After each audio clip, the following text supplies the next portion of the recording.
Closed captioning provided by ChevyOffers.com. The latest offers from Chevrolet.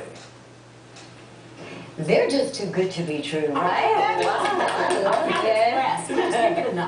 So's your forecast. Sally Ann is in New Jersey with one last look at the forecast for the first full day of summer. Hey there, Sally Ann.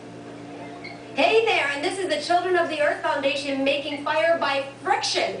Mother Nature is making it nice and warm and fiery today. We're going to have a high temperature of 85 degrees on this first full day of summer. Rain and some rumble moving in tomorrow, 79 degrees with some thunderstorms. Back to you guys in the station. We're at BioBlitz, by the way, in West Orange. All right, have a good one, Sally, and enjoy it. We'll see you tomorrow. And coming up tomorrow, speaking of, doesn't look like the economy is getting better anytime soon, so more than ever, you or someone you know could be losing your job. Tomorrow, find out how to keep and to get a good job in this very tough market. And we'll also have an interview with the up-and-coming actor Masi Oka from the NBC hit series Heroes.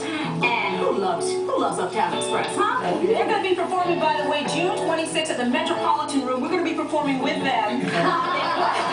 I don't think so. Okay.